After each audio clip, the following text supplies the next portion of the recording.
nagezaako okujja ezimu ku challenges abadde facing nti abasawo bange balina emputu n'oyo saategedde nti yavuddewo biki ng'akulaga nti system erina egaze erinamu obuzibu naye nga mukama wamugamba lwaki totubuulira tukuyambeko so ndowooza as we go on the systems will be streamlined okulabika nti service delivery mu Kiyunga Health Centers and elsewhere eyongera okutya ndakwebaza government ya RDC nga maze okuwa emirimu of course ayi kutuliza ndikabaira omwamba kwotegya criteria ng'omusawo kuba aje asoma medicine and surgery yatendeka bulungi exactly wabali kutekinga over obuvunanyizibwa ng'obwokuba in charge owa facility serving a district number substantive even nga facility number yaluuka je beta Kiyunga Health Center 4 wabawo ku recommended administrative courses debakanti okay wairo taking over yongera ku obukuguwana akantu kano kakwambe kuotegera how to manage administration yes and those recommendations made is there some gundi jwalika ko byenti reinforcement nti onajja akole kinoba wabawo ku follow up nti ono eriyo kyeyongerwa ku mu administration omusawo gwenkulu in charge Dr. Nabongo he has undergone all such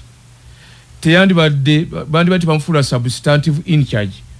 but only failed to implement the knowledge jalina exactly ayo muntu yagana ne kuyemwai yes yemai yes exactly lwekuga nti omuntu agenze kuyemwai omanyi wati ambitegeera omuntu agiye kusoma bitegeera wana ekyokuba nti bisanyizo ba whatever is nothing just adamance complacence and kyokka ebimutawanya n'abalala betulina abafana abali mu category eyo but we were optimistic nti he will change. Okay. In fact, the following day, this is interesting. The following day, there was abasawo bakera ku ddwe sawa 12 n'abatali ku duty bajja. Hey. The following day nga tolaba kwa outpatient tolaba omulwadde alinda. Buti achebeta awards and sanctions eyaluuka. Ebeere linda ngachi. Awo kyesagala ku discussinga ko kakati kube yegabe mire eye following a performance y'abakozi ba district erina okuba ngamala okwekebedde abantu bano long time yate gyatu wano ali obuzibu ekyo sijja discussinga ko lwalero kubanga naye yennyini erina obuzibu izo kuba erina obuzibu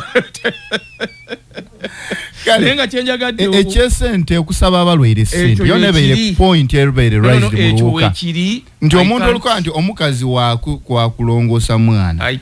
omuntu yatandika okujoononya akasente kutunda mbuzi tunda ki ensonga eno lwaki eremeire weruuka eyo Sam Morgan omuze guno teguli Kiyunga wokka and elsewhere exception ya Kiyunga nti abantu bange bali galibo nnyo kitegeeza kimu abasoma galibo nti bangu okozesa kyoyagala olwayigina olwenso lwaki eruuka kati kankwe ekyokulabirako mu PDM balinayo babadde babbo ne bamuwa emitwalo 7.5 n'akwata akasimu n'akukubira ate disi bampadde 7 n'omugamba bakwadde 7 nti jangu ku office otuwe facts najja noyita n'omusikale amujje ku nze ntero bayita abasikale babajjirako statement ewange ku office yes bali mekuba intimidated that way yes can you believe nti amalo okurecordinga statement eyo oba nafuna akasimu okuva gyavudde tigwe bonodda wano n'olaba enkero ogenda okulanga akugamba neroza nabadde ba tijja kujja nabyo mu maiso ala diseyo byaweyire gwe n'osigala ng'omusiru nabana abantu bange abalwadde bebajja ku sente Kiyunga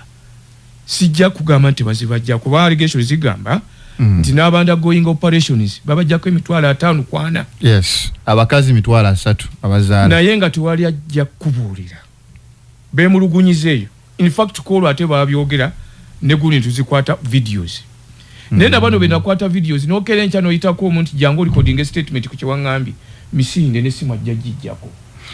titiwa bunafu bwa government kubanga mbona none mali mu lisengeke bya PDM mwata mukebeta mindset change tujikola but siguradi abantu okutegera tayinza kutegera nakulumu naye mujikola okumukyusa si kyangu ngabo tumanyi bannakyalo naye mujikola di kubana linsuubira nti mindset change eno mwanditandikidde ddala ku structure eyobukulembeze katugeze nti mu Luwuuka okuvyala ku LC1 gye mulina ku abakulembeze paka ku district level kuba yone eri abetaaga kuba wompe reasoning ya in charge wandaga ya DH waona wetaaga mu mindset change kitegeza nti wona wakali kutuuka mindset change mugikola ali mugikola wa tujikola njagala kutegeza moga nti ze kasoka ngatuka mu Luwuuka kye nasokerako kyekyo the observation yange number 1 yali nti there is a problem in our leadership and other institutions. So ekigambo cha mindset nga bwe nkugambye nti kiri gradual and okuchikalinga on it's not a one man's show. It's a concerted effort. Mwena ba players muteko kuba mu pointing in one direction whereby as we talk now tukigezaako office ya chairman LC5 okay office ya DCDO office yange office ya DISO CLO committee liaison officer wali ku CPS tukikola concerted naye nga bwe nkugambye si kyogwa kencha no kikungula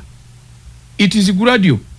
so nabana abantu bange benkugambye nti bali galibo level gye baliko omuntu bamubba ne bamunyigiriza nakkiriza naye nti kabanzibe kasita nfunyeeyo okukano so bano be bajjako sente ku kiyunga ku mudwaliro lyaffe isitubazi bajjako even that day oli omukyala gwe nkugambye w'ekiwundu bamujjako emitwalo ebiri kitundu omusawo yagimujjako ate n'amala n'agenda n'amujjako endala zagenda gula ddagala naye ye yaguma testimony n'agiwa ku simu kuno neera nga bwe nkugambye bwe namuyita following day ajje muwerekere nako tugenda akole statement ku ekyo yangamba RDC tebaidya kudamu kunzijanjaba ebyo tubirekera awo naye ng'oli yo musawo namutwala ku polisi olumusikato asuleyo ayenga ono mulwaire gwe bakosiza ali kutya na yaduka ne mudwaliro era kibuzo ekiweyo kidira plate y'abantu bano emereire etya abantu banava bakanti katuwe information ate nino kyogena bulungi nti bali galibo batendewa bali vulnerable exactly. Ampigana ayenda confidence omuzimbe mu confidence nti muna wona atuwa information eno oli safe atu oli notandikira buti awo weno akoti mpigano buti omukaire nga weidye tukiguse baliko banga batya ku nsonga eyo kakati njagala kuyo challenge endala jinnina mu Luwuuka ya political leadership abakulembeza bali mu bifebi ebirondebwamu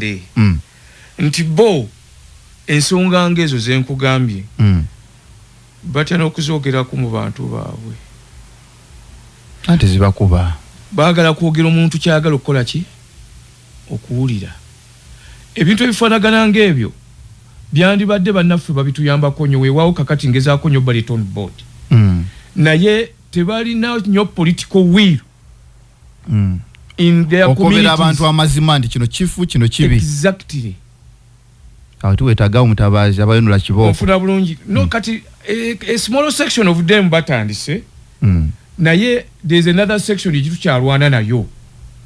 kugamba obuvumu abantu bandibadde bambi babujja kwabo aid nti wenakoba kumusawo nafiirwa omulimo bajja kunima obululu nja kutuuka mu kalulu ankube kubanga alina resources that's a challenge we have ebikyamu babiraba naye tebaagala byogerako nja kuwa ekyokulabirako ekyebyenjigiriza we are not tetukola bulungi mu Luwuuka mu byenjigiriza mu government schools kituufu naye munnabyabufuzi w'omu Luwuuka nyinza kubanga mbabala bubazi ku mukono abatuuka mu bantu bagamba abaye tufa abaana basoma bubi abaana bagweredde mbikajjo muzuukuke mutwale emmere kusomera abaana balye abaana baddeyo mangu ku ssomero in fact eriyo n'essomero ly'endidi lyebeta walibo CD school exactly it's a government school za laboratory ezirayo ba political leaders they are quiet ebyo sebo tebabyogerako why abazadde olw'okuba bakyalimu kansa w'abaana okuggwera mbikajjo mbwe abaana be ba win breeders be ba bread winners tebafaayo kubagambako abaana be batafuna kyamisana ku ssomero ne bagenda ba political leadership tekibakwata tebakubera abantu mazima baagala kufa ku kintu kimu kalulu tufuna masimu katwede Oriogati program ensi n'ebyayo Nisa Grace Mwesigwa